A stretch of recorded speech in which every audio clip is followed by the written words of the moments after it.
Hi everyone, I hope you're all doing great. I am literally livid.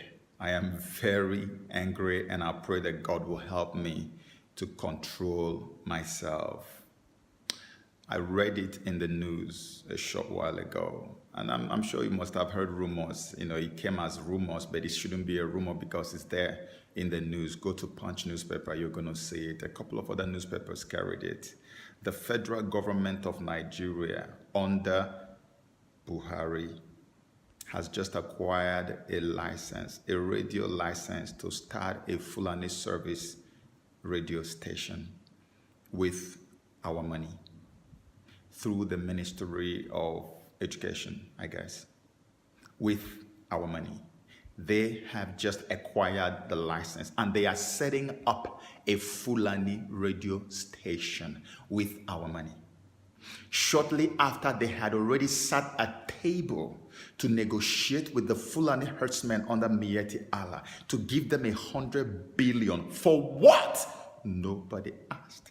And the men were even saying, no, we want 160 billion. It came out in the news and it just fizzled out like that and went under the carpet. Our money from the Niger Delta region, from the east, from everywhere, our money that our own people cannot get access to is being doled out to Fulani people. The same people who are killing us every day.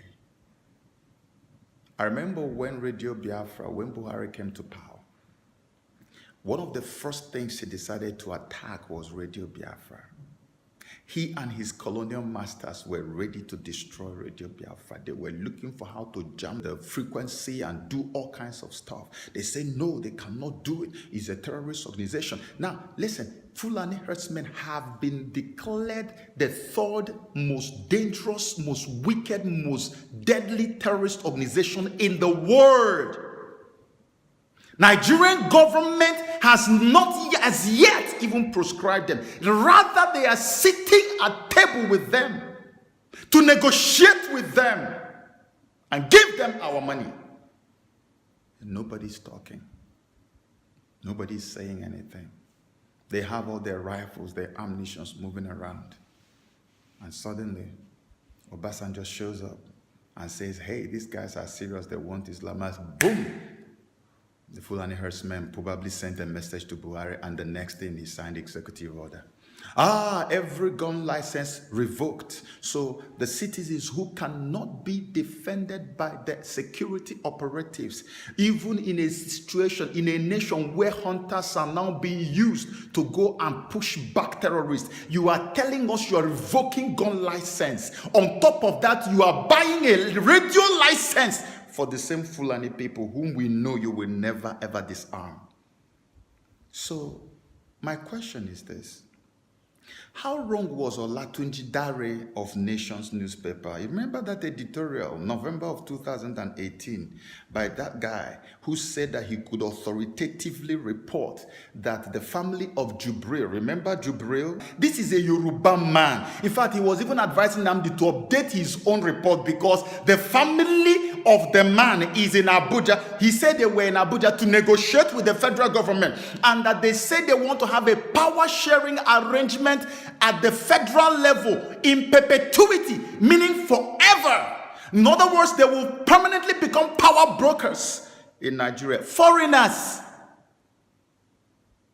Second, they say they want 50% of Nigerian oil revenue accrued, given to them, at least over a period of 10 years. For the first 10 years, after 10 years, they will renegotiate.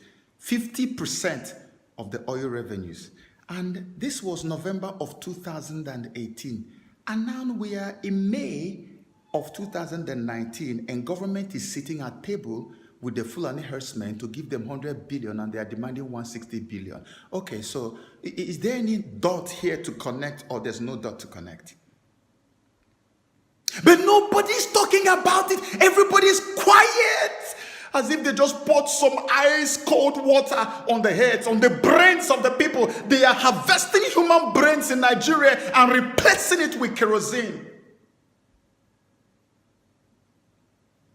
You proscribed an organization that does not do any harm to people, and you refuse to proscribe the one that has massacred thousands of people. You are now rubbing it on our faces. You are now rubbing faces on our faces. You are now telling us to our faces that we cannot do anything. You are now obviously openly telling us that we are idiots and we are fools, and that you can stool and shit on our head and we cannot do anything. It is becoming too much. It's becoming too much. Obasanjo was right. If we don't do something now, that is it. This is rubbish. This is absolute rubbish. Even if you are intoxicated with power, there should be a limit to your level of intoxication. This is becoming so insulting. Nigerians, and you guys are busy playing around on social media. And you are busy playing around. Come on to talk, you cannot talk. You don't know that action is preceded by talking. Get up, everybody, talk and post about this wickedness. And let us start from somewhere. And we're all keeping quiet. A nation of intellectuals. This is why I'm rallying my people up. Because I don't care. Every other person wants to die. Let them go. My people, if you are from the eastern region of Nigeria, the place they call present-day southeast and south-south, listen to me. It is our time to go home. Every element of disunity amongst us, let it die. I'm coming out. Let it die.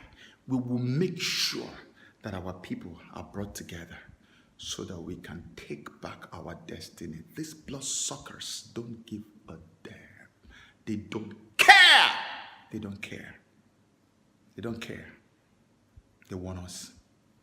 We will not take it. God bless you.